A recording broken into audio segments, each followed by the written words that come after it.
आपस में बना के राखो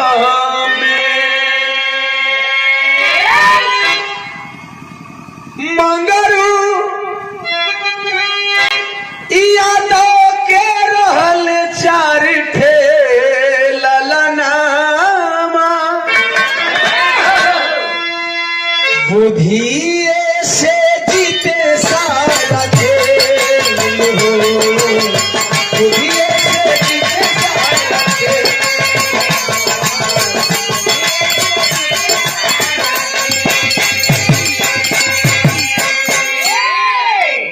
मंगरू यादव कहीं यादव समाज के लोग यादव लिखेलन, कहीं अयर लिखेलन, कहीं चौधरी लिखेलन। साहब टाइटिल का दौर चल रहा है, खैर उधर नहीं जाऊंगा।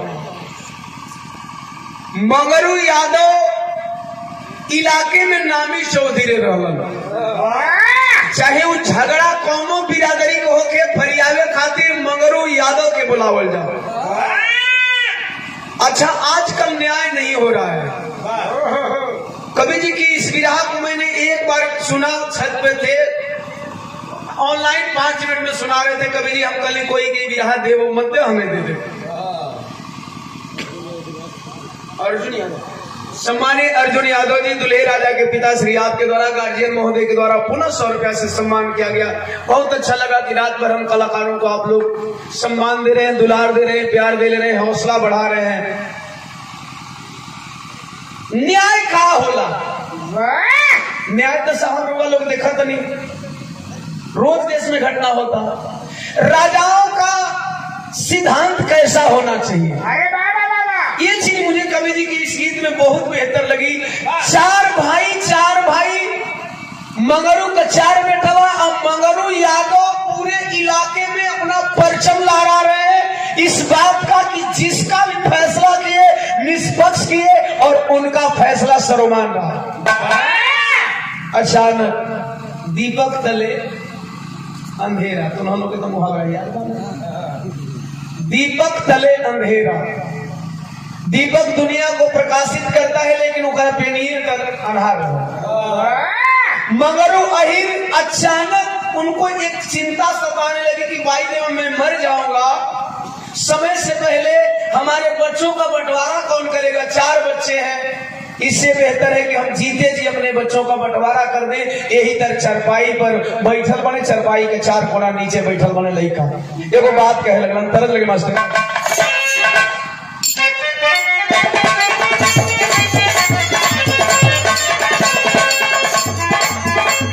बलिया के धरोहर राय जी की गीत है, गोपाल राय जी। अरे चले लुटोहारी नदी पीछे नहीं हिलोना,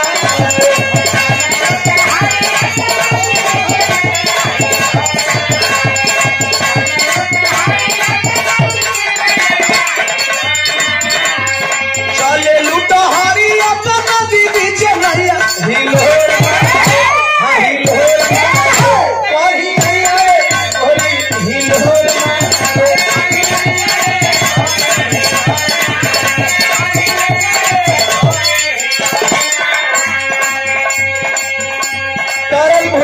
बैठा के अपने चारों बचवन से कहता रहे, आइल का बूढ़ापा भइल जर्जर शरीरिया बचाई ले बचा।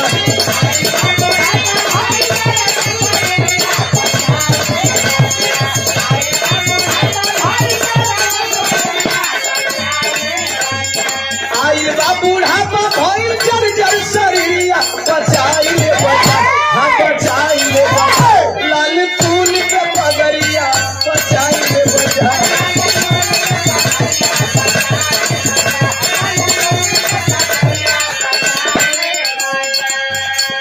कहला संसारू लइका बाबूजी कौन चिंता सतावे लगल बेरुआ के?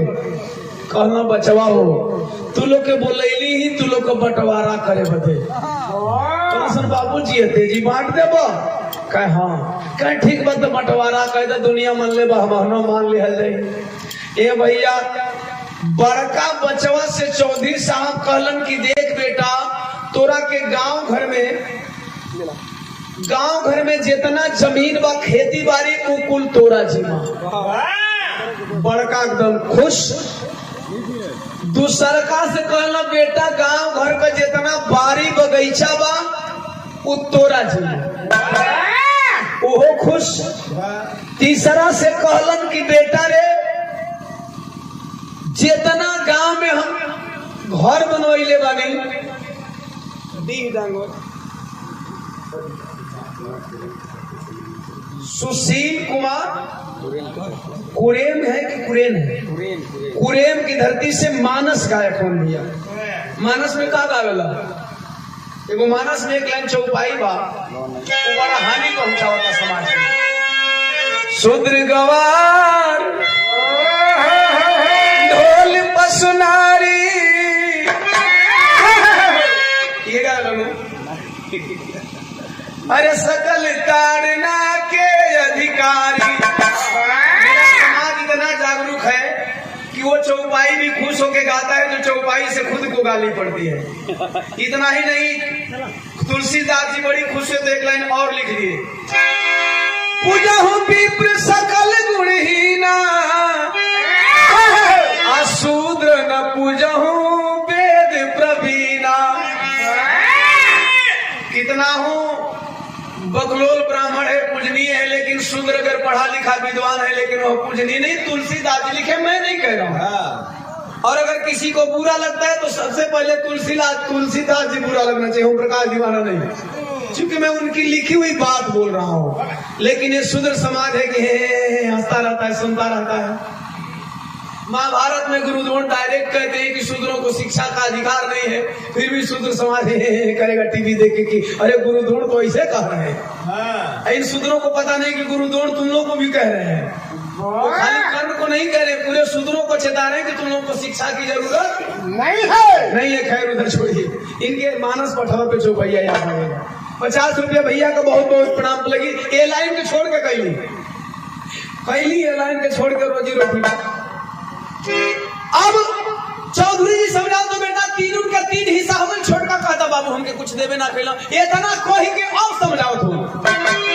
अरे मरलो के बाद मेले रखी है जलाल हो इन्हीं तो खुश हो सन। छोटका कहता बतावा सबके हिस्सा लगा देना हमके हिस्सा ना देना पर तबो कथो कि मेल रखी है लोग आपका मेल खाके नहीं इनके के चौधरी बना दे। अरे मरलो के बाद मेले रखी है जलाल हो अहिसा खातिर करी है कबो ना बवाल हो।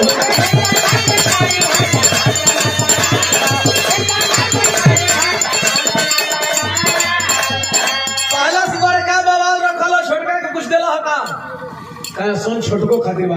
अरे छोटका भाई के दे दी हजार तिजोरिया बचा ली हजार।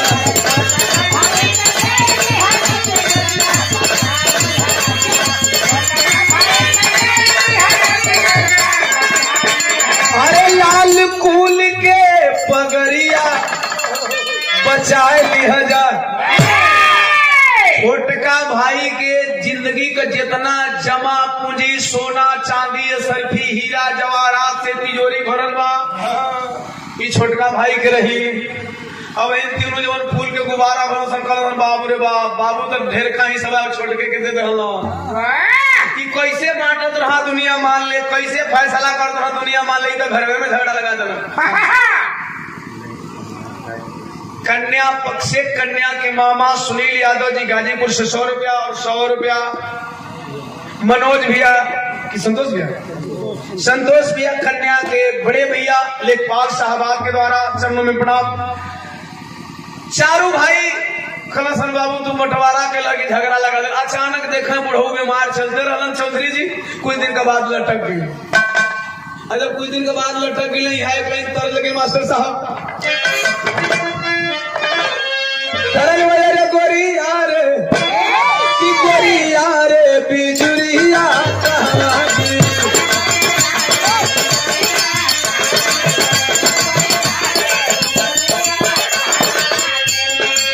अरे रस भारी कगरिया कहवा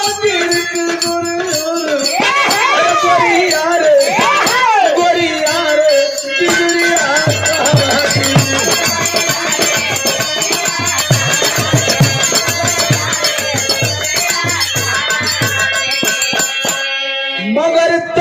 मुअत्ते बाबू के घर में रगड़ा बढ़ल। अरे वही तिजोरिया के पीछे झगड़ा बढ़ल। त मुअत्ते बाबू मुअत्ते बाबू मुअत्ते बाबू के घर में रगड़ा बढ़ल।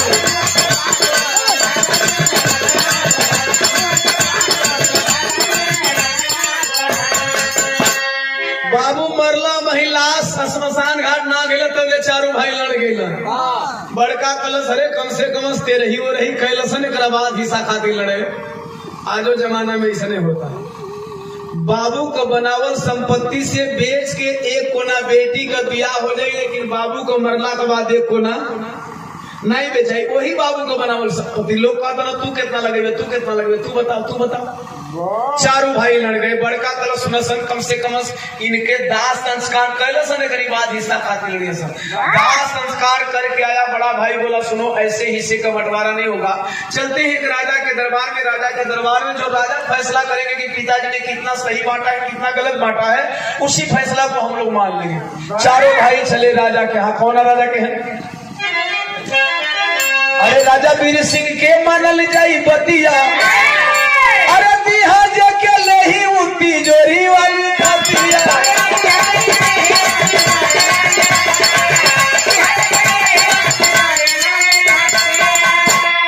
अरे तो चल रही में जिहुआ या फतरा पड़ल। मुझे बाबू मुझे बाबू मुझे बाबू के घर में रगड़ा पड़ल।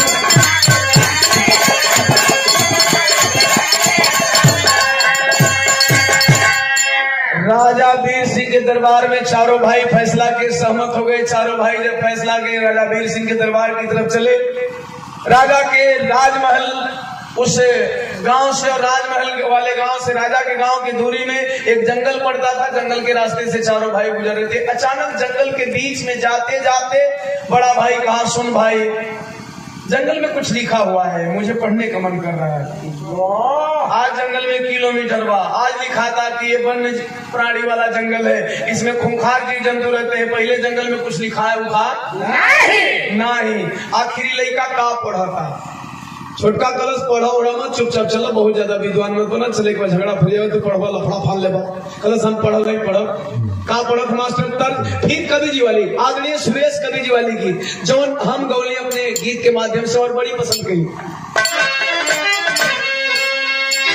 कोनो भौजाई देवर से सवाल करती है। देवर सवाल का जवाब दे खाली तैयार है बने क्योंकि बियाह का ताव दिलेगा। भौजाई कहती है अरे कौन चीज दुनिया में धरती से भारी। अरे कौन चीज दुनिया में धरती से भारी। तो हमरा के देवा आइए जरूर हमरा के देवा।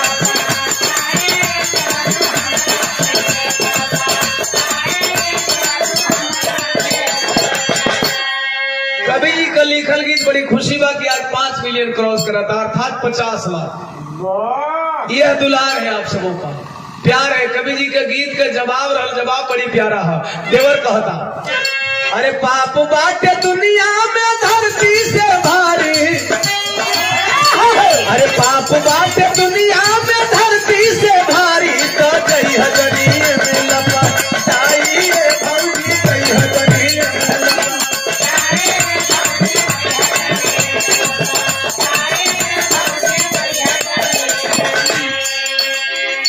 बलिया लेती लठा नहीं बाबा।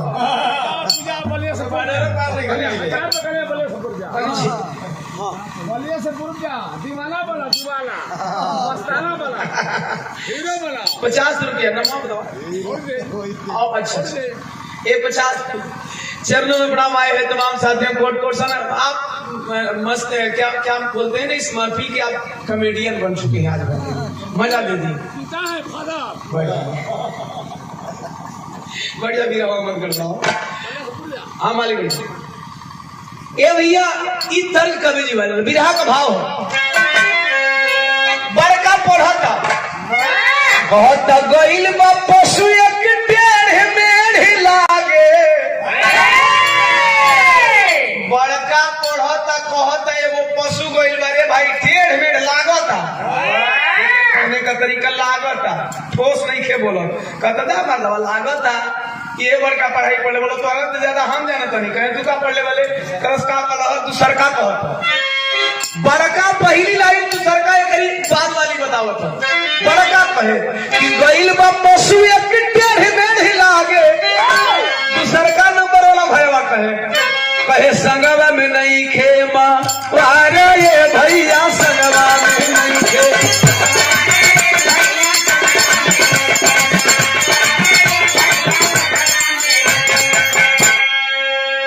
सरकार नंबर वाला भाई कलन बहुत ज्यादा पढ़ता मर्दवा तने सही में एगो पशु गइल बा ओकरा पीछे मवार नहीं खे लेकिन सुन जा ओकरा में एगो और कमी बा अरे तीसरा कहेला एगो अखिया का कान बा अरे भैया हिसाब से हम बताओ तनी कैसा है देख लो ना नो तीसरा बताई अरे तीसरा कहेला एगो अखिया का कान बा पर एक आंख होकर नहीं थे तीसरा तरह से एक आंख का काना है चौथा कर चुप रहा है मानवाते में एक आंख का काने नहीं है अरे चौथा कहे ऊंट हुए लादल सामान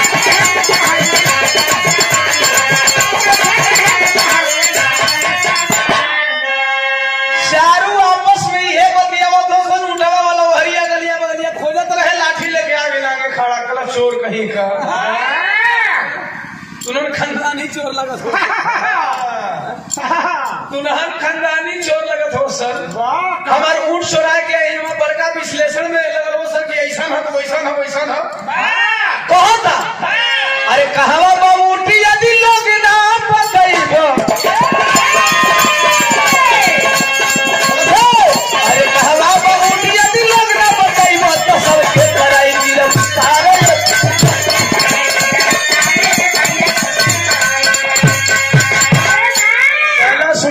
सुनो चारों छोरों बता दो सीधे सीधे कि मेरा ऊंट कहाँ है कहाँ खड़े बड़ा सो कलश बड़का मर्दवा तेरे पड़ी के तो लफड़ा पाने साला इन्हीं के चोर समझत था हमन तो करी रहन के चाल के हिसाब से जान के नहीं जा कि कैसे कैसे का भेल है कहें चलो ठीक है कोई बात नहीं चलो कहाँ लेकर के चलोगे कहाँ लेकर के चलोगे चारों का समान खुदे राजा वीर सिंह के दरबार में अपन फैसला कर जाते या तू चलो ये लिखवा दे के 4 से 5 हो गए कुछ दूर आगे गए 4 से 5 कुछ दूर आगे गए अच्छा कन्या पक्ष से कन्या के मामा जी ये आपके लड़के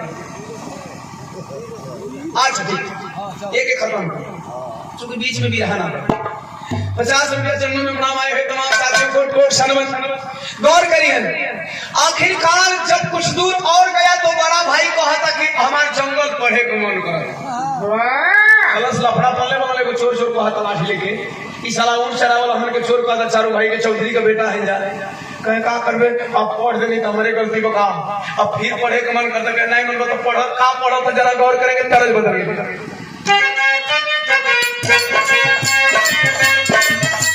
एगो गीत बड़ा चर्चा में है ऐसे नीरख जन्म मखना रे गोरी बदन अंगूरी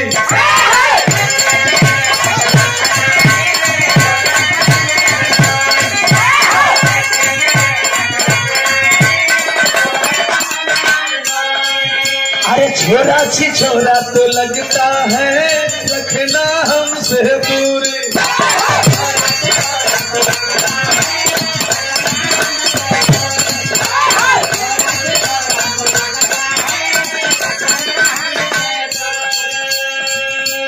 छोड़ रही थे जातिवाद बड़ा गाना आ गया उससे मतलब नहीं खे कहीं निवेदन करब की गोइया जातिवाद न करें कलाकार हर बिरादरी के लोग होते हैं पहले कोई का बारात आवे द्वार पर ना समझ में आवे कि कौन बिरादरी का बारात आवे आज तो 10 किलोमीटर दूर से आदमी जाके तो फलाने बिरादरी का बारात हो जैसे कि जौना बिरादरी का द्वार पूजा लगता है खूब झंडा गड़ाता हमन को भैया बन जाते कहीं हिसाब से गाँव में अगर 22 लोग आवे तो यादव जी के बारात आयल बा तो यादव जी के बारात में आजकल सामाजिकता बढ़ गई बा नेताजी से लोग बने तो हर बिरादरी के लोग आवत ना बारात करे अच्छा सबके न्योता पर खूब सादा आमंत्रित कर ले जाए आके टोकरी बिरादरी के चोप हो बोई बाकी हित ना संगी साथी कैसे लगी। चमार जी के बारात गई, चमार जी के बिरादरी बाराती में बहुत लोग चल गए, वही जाके तू चमरानी स्टार बने लगल। बाकी लोगन के कैसन लगी। पंडित जी का दुआरी पर जाके खाली पंडित जी अपन चोप घोपा बाकी कह जा छिले आइल बा सभी से भोकवा लेवे के चाहिए, सभी से भोकवा लेके चाहिए। तो ये चीजें साबित कर रही है कहीं न कहीं इन चीजों से समाज में एक गलत मैसेज आ रहा है। मैं वैसे गीत नहीं गाता, एक बोले ने अहिर बिना हुरवा चलत नहीं खे, तो ओकरा में बिरादरी का क्वालिटी रहे कि अहिर बिना हुरवा चलत नहीं खे, माझी बिना मछली मरत नहीं खे, यानी अपना अपना वर्ग मैंने दिखाया था सभी बिरादरी का, कोई का झंडा उंडा न कर ले। ऐसा होने के चाहिए। खैर भाव कवि जी बड़ी बढ़िया ला लिखो तो बड़का लइका पढ़त थका पढ़े। अरे बोलल बा बड़का बीरनवा हो गोइल बा ये गोलू गाई।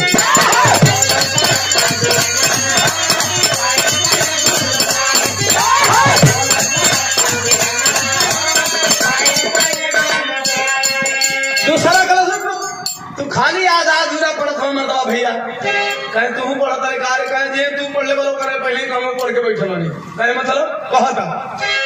अरे बोलल बा तू जा बीरनवा हो घर से भागल बकुहाई, बीरनवा हो घर से भागल बकुहाई।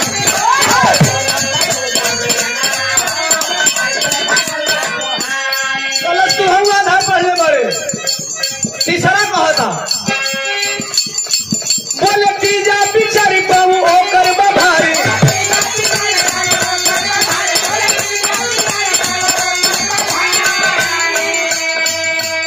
अरे कहे चौथा दुल्हन खूबसूरत बा, सही सही बतलाता हूँ। अरे मन के मोहे वाली मूरत बा। पहला कलश एगो मेहरारू गईल बा, दूसर का कलश मेहरारू गईल बा लेकिन पेट से बा मेहरारू गईल बा लेकिन उ कहाँ के गईल बा। तीसर का कलश मेहरारू गईल बा कहाँ के गईल बा लेकिन उ पेट से बा, मतलब पाँव भारी बा, मतलब पाँव भारी बा, वजनदार बा, दुपहता हो गईल बे। चौथा कलश की मेहरारू गईल बा कहाँ के गईल बा पेट से बा, जुलाही भी हो। अच्छा ये मैं चारों आपस में होती आवसन बगलिया में जुलाहवा हो वो खोजा ही निकला, वो खोज ही निकल अपनी मेहरारू के गलत नहीं आवसन के ने वसन हमरी मेहरारू के रखे वाला कई दिन को छोड़ लो सर ससुर हमके पता ना कोई गर्भवती हो तुमने को पता ना कोई गर्भवती है। अब इन लक्ष्मी देखा है वो केस बोलने और सुन दूसरे की केस हावी हो गई। उठा वाला कहता हाँ भैया हाँ हम तो जानते कि चोरे हो सनी चोर ना हो सनी घटी हो सब छिनारो है वो पूरा रोज छिनारो लड़का खाते ले हम तो जानते कि चोरे हो सन लेकिन भैया ही हो सन कि खाली उठे ना चलो सन मेहरारू होने के भाग में सन तू खानदानी हुआ खानदानी लेवन नाम है तू कहला सुनो वाला भैया चला केस लिखावे जाता है तो हम चला अपनी मेहरारू का केस लिखा दिया ये दी सब। ए भैया आखिरकार चले चारों भाई और दोनों ऊंट वाला और वो जुलाहा राजा के दरबार में पहुंचे हैं। जब राजा का दरबार में पहुंचना हो बाबू दोनों केस लिखाओ था चारों भाई वहां जोड़ के कल राजा साहब हम चोरी ना कैले ही जाए। राजा साहब से चारों भाई कहना सन राजा साहब कहे कि क्या हुआ बतावे का भैया कैसे बतावे तरज बदल गए कहना सन चारों अरे घगरवा दानी पटाई है राजा अरे घगरवा दानी पटाई है राजा करब न्याय सही ना बढ़ जाई रगरवा घगरवा दानी पटाई है राजा।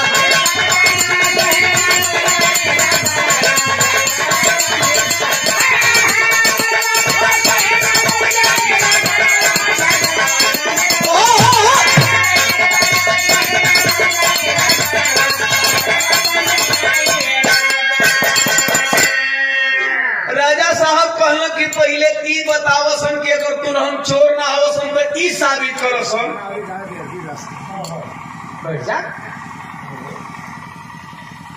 ई साबित कर सन कि जब तुहन ऊंट ना चरोलो सन तो कैसे जान गए सन कि ऊंट आंधर बा।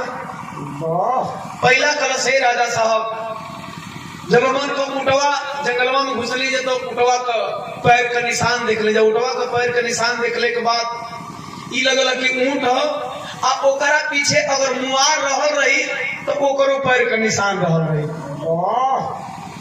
एक रास्ता से चलल रही है बजे हमनी के जान गई कि कान बा ऐसे कि जवना पशु का एक आंख आन्हर रही वो जंगल में जाई तो वो अक्सर हरलनी आ जब हरलनी तो एक कोरी ए साहब ये कोरी खाली भागल तो ऐसे जान गए कि एक आंख का कान हो आ ए साहब सामान लदले का मतलब कि कहला कि वो जेहर जेहर गइल तेहर तेहर चींटी लागत रही सन एकर मतलब कोनो मीठा वस्तुओं पर लादल रहो।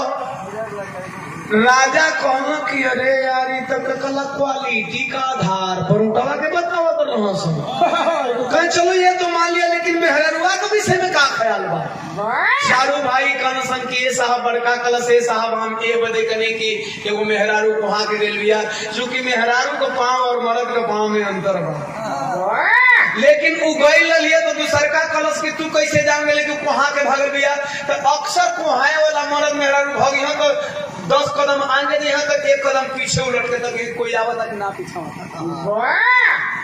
10 कदम जाइए तो एक मन में आशा रहा कि कोई आ जाए पकड़ के लेके जाए वाला लक्ष्मी तो वो पीछे मुड़ मुड़ ताकत लेते से हम जाने कि कुहा के भागल बिया लेकिन ओकरा संग कोई नहीं खे ये साहब जहां जहां बैठल है तो जब उठे के मेरे को हाथ लगा के उठा हाथ लगा के अरे नीचे अलम देख रे तो हाथ कहाँ लगा समझ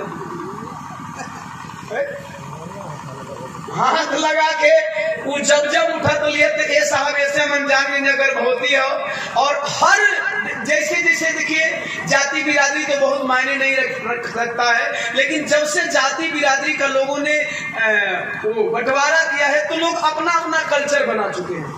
वो अब कोनो अलग अलग बिरादर भाई भैया कोनो गोई गुजरन मुसलमान रही तो मजमुआ सेंट जरूर मारी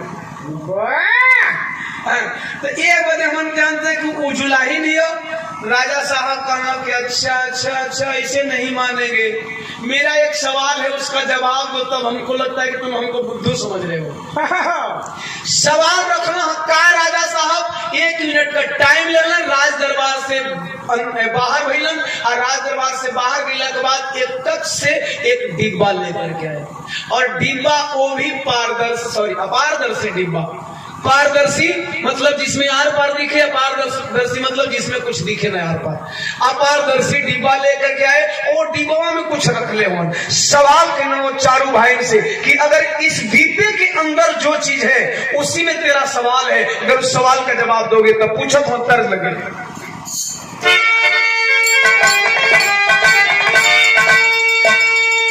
तरह छोड़ दे बिहार भाव सुनो। अरे डिब्बा में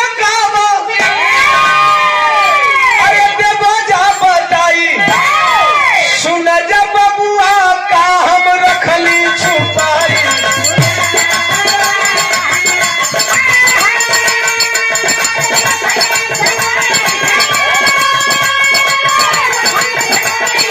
रखली छुपाई सुन जब बबुआ का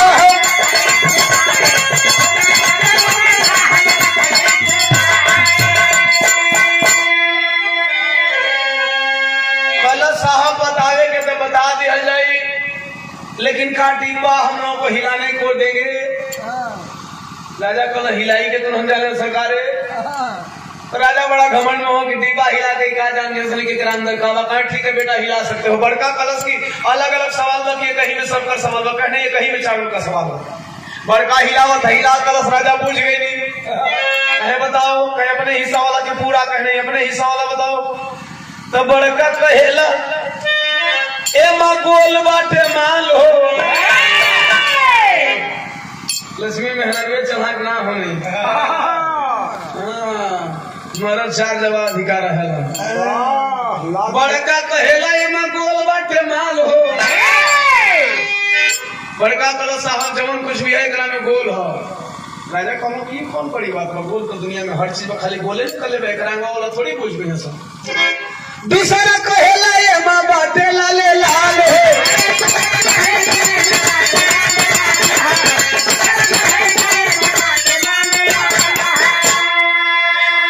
तीसरा हीरो बस हिलाने बजे का बेटा गिरे ये जिन बाकी। अरे तीसरा कहेला कि दानेदार बाटे भाई, तीसरा कहला जौन गोल बा तौन लाल बा, जौन लाल बा तौन दानेदार बा। राजा कहला मतलब तो पहुंचा तो से, लेकिन मैं खोल के बोला तो सब। अरे तीसरा कहेला कि दानेदार बाटे भाई, अरे तो अनार हुए चौथा भी है बताई, अनार हुए।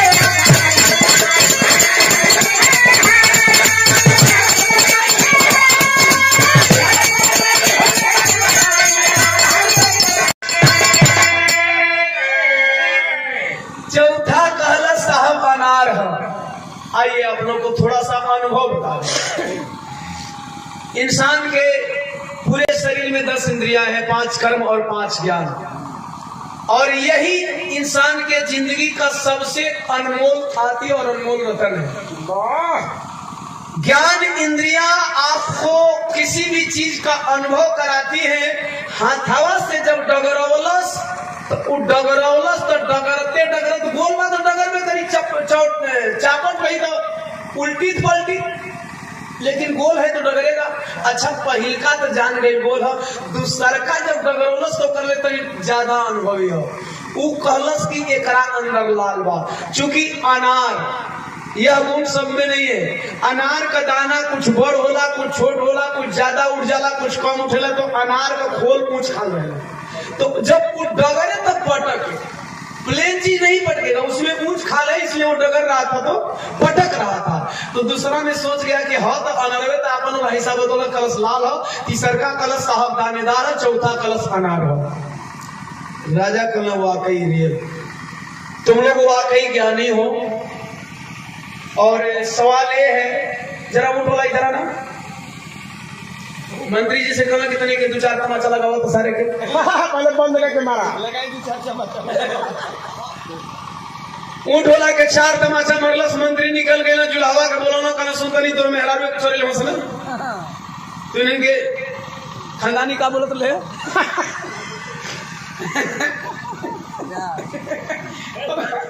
तो मेहरा तो ऊँट वाले ए जुलाए जब जुलावा कलश साहब ऐसे भी सुना, हम अपने मर्द के, अपने मेहरारू के इकलौता मर्द है। मर्द होला का दिया नहीं होला, महाभारत में द्रौपदी का नहीं देखा 5 को पति हुआ। राजा दशरथ के 3 थे, राजा दशरथ के 3 मेहरारू नहीं कहे साहब अपने मेहरारू के इकलौता मर्द नहीं देखा, ऐसे ही 3-4 दिन मेहरारू में बुलाई लिया, हमें मारा और मत जाए था कि लोग हमारे मेहरारू के ना रख ले वहां। अरे राजा साहब हाथ डोलिए बेटा, अगर तुम लोग कितने बुद्धिमान हो तो तुम लोग के पिता बहुत बुद्धिमान रहे होंगे। अगर तुम लोग के पिता बंटवारा किए तुम लोग नहीं समझ पाए तो फिर मैं बंटवारा नहीं कर पाऊंगा, तुम लोग अपने गांव को चले जाओ। चारों भाई चलन हुआ। राजा की एक जवान बेटी थी, आ गई। कलश पिताजी क्या कर रहे हैं? राज दरबार की तौहीन नहीं होगी, चारों भाइयों को रोक लीजिए, आज रात पर कल फैसला होगा। राजा साहब बोले नहीं नहीं जाने दो, कल नहीं रोक लीजिए। लड़की को भगा दिए, जाओ घर में, मैं देखता हूँ। 4 मेहमानों को रोका गया। चारों को रोकने से पहले चारों भाई बोले कि राजा साहब हम लोग रात को कहीं रुकते नहीं है, अगर आप कहें तो रुकेंगे, लेकिन हमारी शर्त है हम लोग जो जो चाहेंगे वही वही आप करेंगे।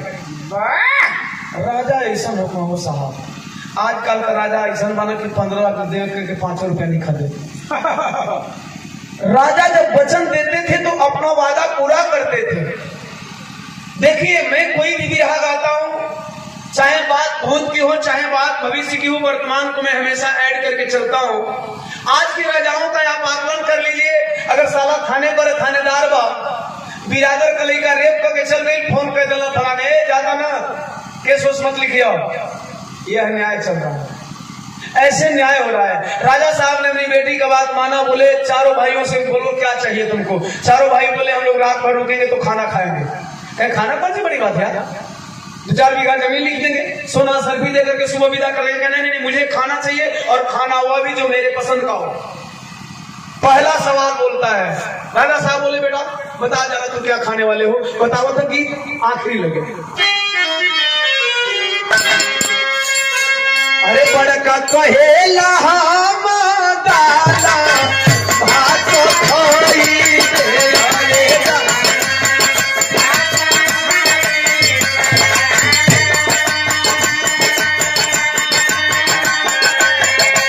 दूसरा कहे कहिया सजावन मेरा किया हो रामा।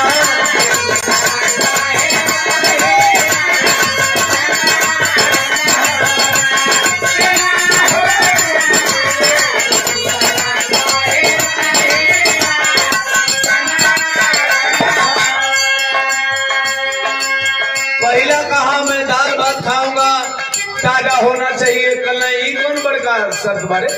दूसर का कलश देखा साहब बाबू मर गिल बना, आज हम का दिन भर कुछ खैले नहीं की हमके सजाव दही चाहिए, शुद्ध स्पेशल ओकरा में मिलावट ना हो के चाहिए। कहे बेटा चल तुम्हारी भी शर्त मैंने मंजूर किया। तीसरा से बोलो, तीसरा कहे।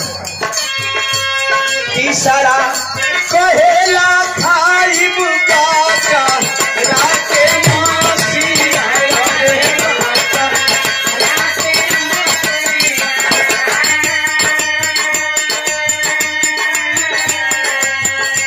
चौथा रखल सरदा बरिया रघुरेरा किया हो रामा।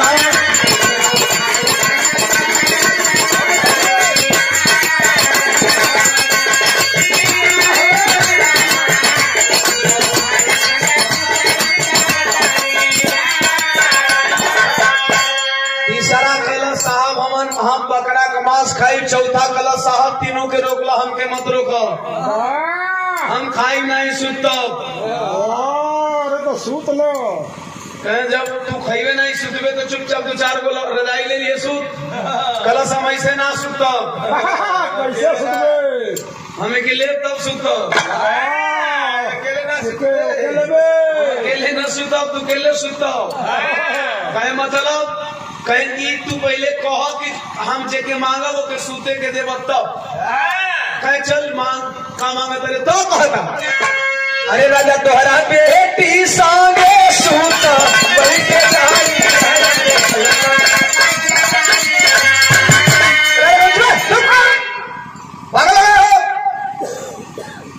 कलश लगला दे तुरे। हम करी ना कि हमके मत रोके, हम जबरी थोड़ी रुका था, लेकिन तू जबरी कहा था कि नहीं रुक जो जौन मंगबे तो दे तो हम आज हम सुतब तोहरी बेटी संगे। राजा खाना रे अब बना तो हम तो वचन बना आगे बने। देखिए वचन का मोड़, आज इस ससुरन के नेतावन के वचन का कीमत है। यहाँ सन के सन भैया वोट दे दो, खरंजा बनवा दे, 5 साल बीत जाए तब वो खरंजा ना बने। कीमत जुबान की कीमत, राजा का न्याय। राजा किस तरह से न्याय करते थे साहब। राजा बोले कि हाँ यार वचन तो मैं बना चुका हूँ। कहीं मांग का मांग रहे हो जरा फिर से सुने, अगर बदल दो। लेकिन मांगत का हो गया तो वो करी नजर में तो गड़ल ही है, जौन रोतिया करो बोले ही कहा था। अरे राजा तोहरा बेटी संगे सूता पैसे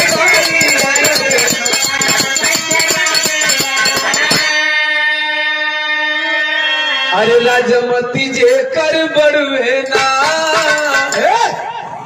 मनुएरा। कलश आपकी बेटी के साथ मैं रात भर सो। हमारी शर्तें है, अगर मंजूर है तो रोक लीजिए, नहीं मंजूर है तो जाने दीजिए। तीनों लोगों को रोक लीजिए। कल बेटा अगर वचन दे दिया हूं तो राजा हो, तू चाहे जैसे मिले, लेकिन मैं सब पूरा करूंगा। देखे ऐसे राजा होते थे, सारी चीजें तय की गई।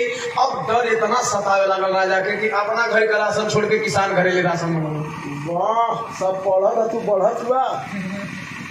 अपना घर का राशन छोड़ के जब गांव का नाम, चूंकि राजा के घर में कभी राशन होता नहीं है। आपको मैं बता दूं, जेकरा घर में जवन किसान नामी रहो ओकरा घर से राशन मंगेला कि ताकि कोनो कमी ना हो के। एक बार गैलन गांव का स्पेशल आपन अहिरी जेकरा घर से दूध दही आवे, ओकरी घर से खूब स्पेशल दही मंगवाई, कौन देख कोनो कमी उमी न रहे। इसके बाद फिर पहुंचे चीख के यहाँ भय हो। देखिए एक बात बता दें, मुसलमान भाइयों के बुरा नहीं मानेंगे, मुसलमान भाई ईमान के रियली बहुत पक्के होते हैं, मुसलसल ईमान होता है इनका, लेकिन इन लोगों का ईमान एक जगह डगमगा जाता है जहाँ बकरा वकरा बेचते हैं।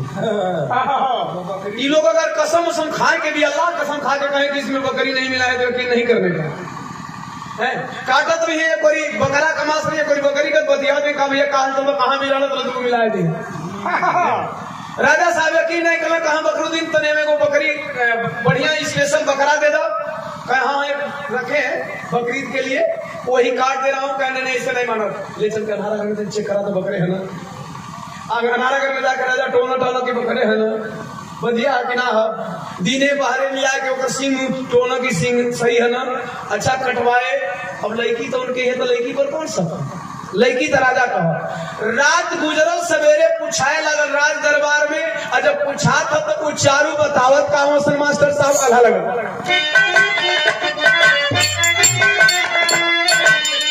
अरे करत भोजनिया बोलल, अरे करत भोजनिया बोलल, अरे बड़ा कबीर नवा पंचो।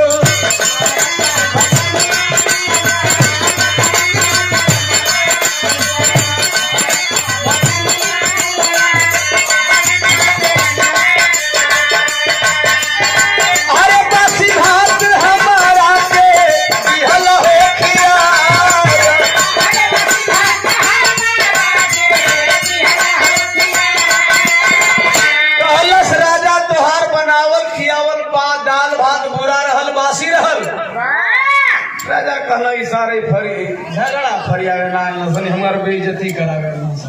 बताओ बदकी ले तो अपना हाथे टोने की कोनो कमी न होके, हाथ जर गई तो वो कहता बासी भाती तो झूठे तो करे बोलता। खैर दूसरा से पूछत हूँ, दूसरा कहता भैंस के तो ही बदले ऐसा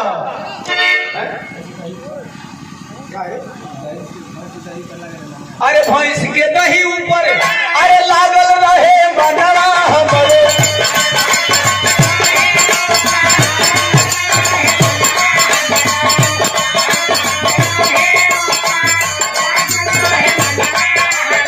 अरे औरत के दूध के दही दिहलो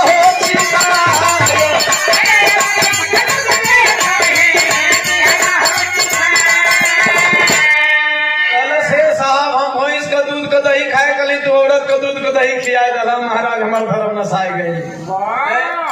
तीसरा से कहला बेटा तू बता तो तू का खैले तो तू कहत। अरे बकरा के मीट बदले कुकुर को खियावला राजा।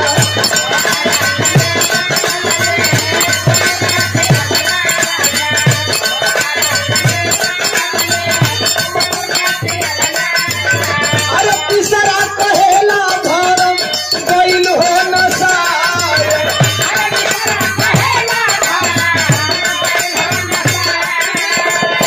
तीसरा कलश राजा जवन मीटवा रहो बकरा खना रहो डकरे कुकुर करल हो। राजा कहना सारे ही डकरे झूठ बोलता है, ये करे मारे हम टोटा कहीं नहीं है।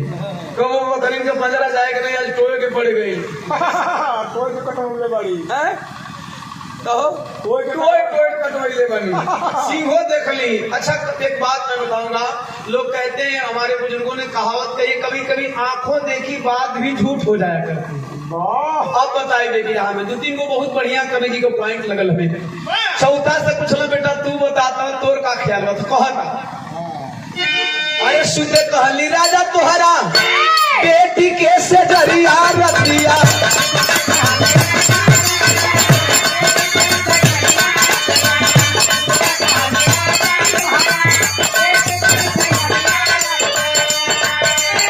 अरे मंत्री के ही आ जानी तिहली हो भगाया।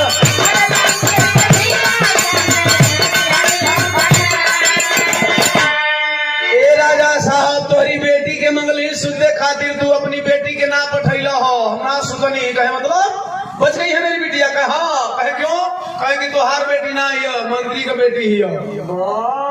राजा कहना लड़किया के बच्चा के मैये के ले रही। तू तो लड़किया के बचा लो, लेकिन हमारे पूरा खानदान में नाच दे रे। गौर करेंगे बिरहा प्रेमियों, बिरहा की आखिरी कड़ी चल रही है। राजा साहब गुस्सा में लाल, किसान को बुलवाए कटघरे में, अहिर को बुलवाए कटघरे में, चीख को बुलवाए कटघरे में, और अपनी बीवी को भी खड़ा कराए कटघरे में। राजा खंड आए देखेंगे, किसानों से पूछना जरा तू बता तो तुम्हारे घर से राशन आया था, ये लोग कह रहे हैं कि हम लोग भात जूठा बासी भात खाए हैं, क्या ये सही है? किसनवा कलश गुस्ताखी माफ हो हुजूर, ये जो कह रहे हैं सही है, भतवा बासी रहा। साले जादूगर भी हो। कटघरा में चढ़ते चढ़ते किसान का दिमाग में घूम गया, कैसे जरा बताओगे? तो किसानवा बताओ तो। अब देखिए डिफाइन कर रहा है कि बासी भात ये लोग कैसे खाए हैं। राजा नहीं समझ पा रहे हैं क्यों बासी भात हुआ। किसान बता रहा है कैसे। कहा था पानी बिना पिया 2 दिन भी अड़े मेरा,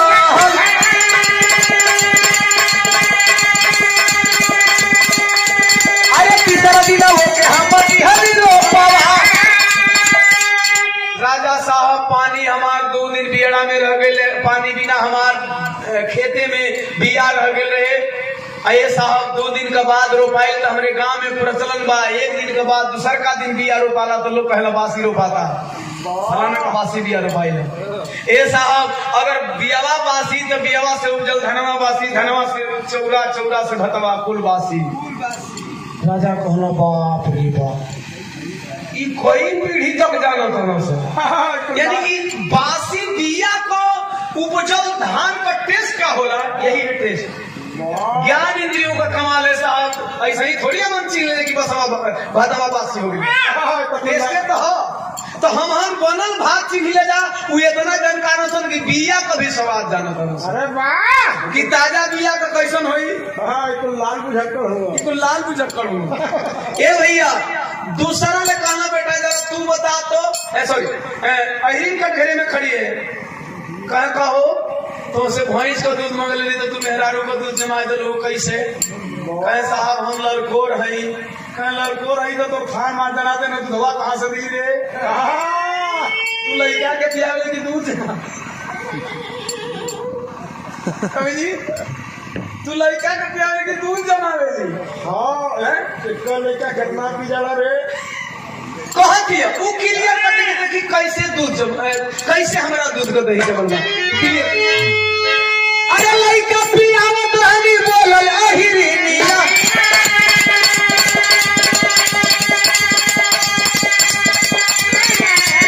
अरे काले गंडी जोरन दूध मोर गिरल बा। ए साहब लड़को रही और जेकरा घरे दूध से दही बनत हो जाने ला लोग की गरम दूध में एगो नियत टाइम होला जो ना टाइम पर जोरन पड़ेगा। ये साहब एकदम जोरनवा डाले जो दूधवा हो गए, आज जे हम जोरनवा उठने तो हमारे बचवा हुए लगल। माई है ना पियावत कहने की पियाइयो नहीं जोरनवा डाल नहीं। अये साहब जे 9 के हम पियावे जोरनवा डाले चले तो ले बचवा हमार छतिया छोड़ दल, और छतिया छोड़ल तो 2-4 बूंद दूधवा वही में गिर गई। ले साहब तो ओकरा में एगो माई का दूध का अंश हो गए। ये लोग इतना जानकार होन कि लोग के पता है कि माई का दूध का टेस्ट का बा, गाय का दूध का टेस्ट का बा, भैंसी का दूध का टेस्ट 4 बूंद दूध का टेस्ट ही लोग जाना था। ये बदे कहना कि ई मेहरारू का दूध का दही जमल का। राजा कहना बाप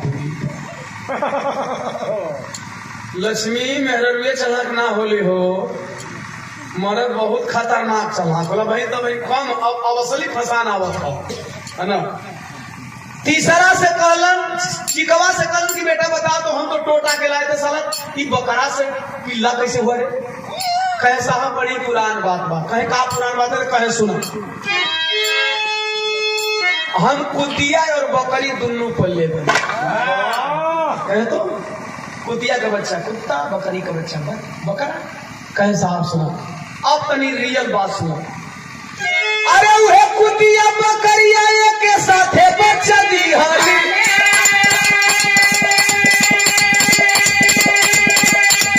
अरे बकरी के दिखाना होली हले उठा। कहे तब तब तो ओकर बच्चा जन्मल बकरे न भाई कह साहब पूरा सुनता ना तो आप माथा सठिया गिल बा क्या मतलब कहो तो अरे कुतिया का दूधावा पियवली बकरा दे अरे कुतिया का दूधावा पियवली बकरा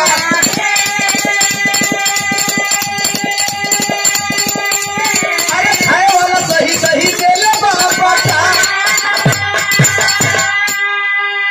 ए साहब आंखों देखी बात झूठ हो जाया करती है आप चीज जो देखे वो नहीं था जो नहीं देखे वो था मतलब क्या हमारे बकरिया मर गई बकरुआ के कोई कुतियावा का दूधवा पियवनी पी पी के बड़े हो गए थे साहब वो बकरी का जन्मल है लेकिन कुतवा को दूधवा पियल है तो कर मसाला कुत्ते मती न लगा था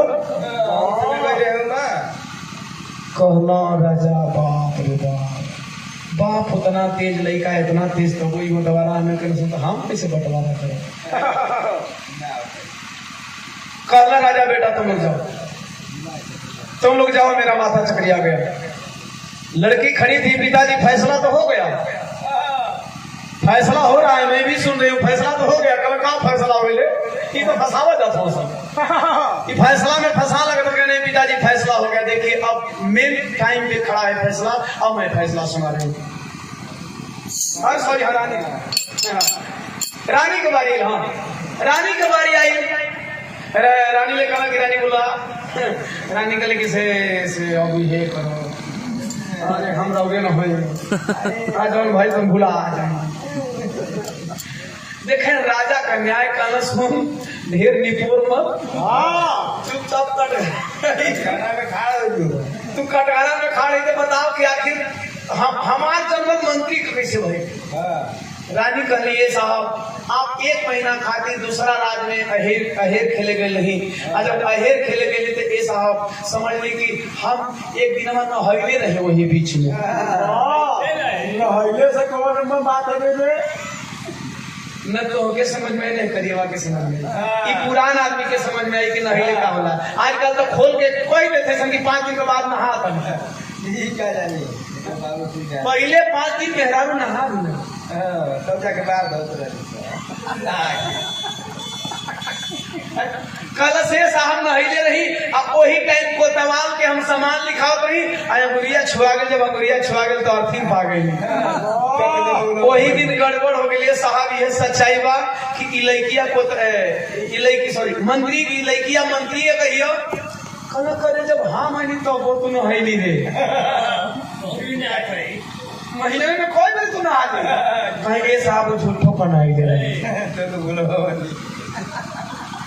एक बात मैं बता देना चाहता हूं अब मजाक से थोड़ा ऊपर उठूंगा फिर हम अपने पिता के संतान हैं कि नहीं मैं नहीं जानती यहाँ तक कि आप अपने पिता के संतान हैं कि नहीं आपके पिता भी नहीं जानते न हम जानते हैं न हमारे पिता जानते हैं माँ ही जानती है कि रियल में मैं किसका संतान हूँ एक औरत ही जानती है कि मेरे पेट में जो बच्चा पल रहा है क्योंकि एक मैं पहले ही बता चुका हूँ कि किसका अंश है ये साहब हम झूठ बोल देनी अपन इज्जत बचावे खातिर और 10-15 दिन तक केहू तक ठेला ही जाला आगे पीछे हो जाला ओ ये बात है कलश तब राजा कहल कि अब फैसला ना हुई लड़की से फैसला सुनावत किया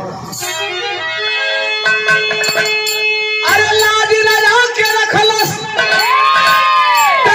धर्म के नीतिया अरे दिहलस फैसला सुनाई हो राजा के नीतिया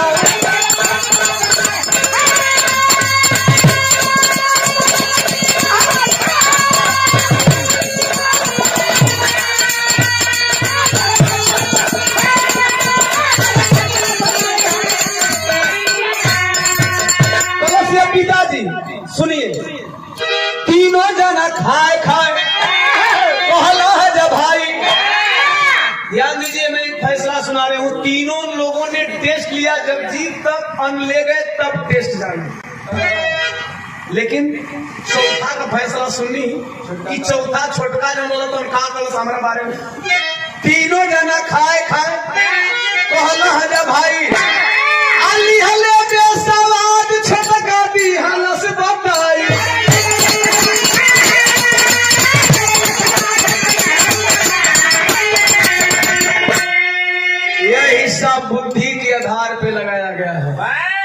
यह हिस्सा बुद्धि के आधार पे लगाया गया है, चूंकि जमीन जायदाद चल संपत्ति बा बड़का तनी कम बुद्धि वाला बा। अगर एक कोई फुसला के खरीदी तो वो ढेर दिन में बेची। दूसर का नंबर तनिका ज्यादा दिमागदार बा तो ओके बारी बगीचा लिखा गई हो। तीसरका नंबर तनी उन्हन से ज्यादा समझदार बा तो ओकरा के जमीन जायदाद जितना गांव घर का जितना दुआर पोखरी मकान को लिखा गया। और चौथा का सबसे तेज बा ओकरा के चल संपत्ति चल संपत्ति दिहल गई बा। सोना चांदी असरफी रुपया पैसा ये चल हो। दिमागदार आदमी के पास ना रही तो तुरंते चली जाई।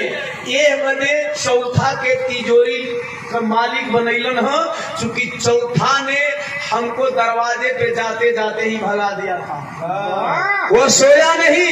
मैंने पूछा साहब क्यों? आपने तो पिताजी से मुझे रात भर के लिए मांग लिया है। कल तोरा के नहीं मंगले, राजा का बेटी के मंगले बने। हम राजा का बेटी है, हमको ना पता लगे हम कोनो मंत्री का बेटी है। अब अभी तक तो बड़ी शान से रहती। हम तोरा के नहीं मंगले, हम राजा का बेटी मंगले बने। हमने कहा राजा की बेटी मैं हूँ। उन्होंने कहा तुम राजा की बेटी नहीं हो, तुम मंत्री की बेटी हो। और यह बदनाई सुतला कि हो सकेला राजा अपना बेटी का इज्जत बचावे खातिर मंत्री का बेटी, क्योंकि राजा जो कहेगा वही होगा। और नहीं सोए पिताजी, ये केवल मेरे चाल ढाल और रंग से पहचान गए कि मैं आपकी बेटी नहीं हूँ। समझिए कितने विद्वान हैं, इसलिए इनको तिजोरी दी गई है। इनके पिता का फैसला गलत नहीं है। राजा कहना बाप रे बाप। और कह दिया अरे नहीं पे बाटे, अरे नहीं के बाटे, अरे अब तिजोरी पे जीतिया सुनाई होगा कभी।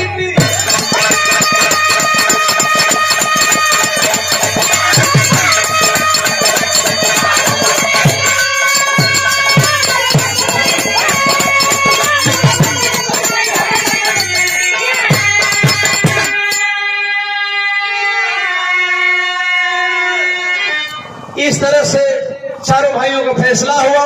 एक पिता का किया हुआ फैसला और एक पिता का किया हुआ बंटवारा, एक पिता का किया हुआ न्याय बिल्कुल निष्पक्ष रहा। ऐसे ही चौधरी जी पूरे इलाके में नाम नहीं किए थे। वह जो भी करते थे सोच समझ के करते थे। ऐसा बंटवारा करने वाला और ऐसा न्याय करने वाले अब नहीं मिलेंगे, अब नहीं मिलेंगे। अब तो जेकर पलरा भारी बा वो हरे पंचायत करे वाला पहुंच जाता। जेकर राज बा वही तो दोहाई। हाँ, जेकर राज बहु करे दोहाई। बस सांझी का दारू पिया दलस दो बोतल ले गरीब के कला की तीन हाथ हो करे खेत में गली बन जाए, होने ना बनी है।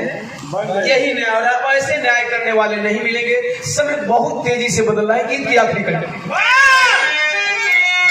बोध छतरी साहू फूले सुरेंद्र सुख राशि,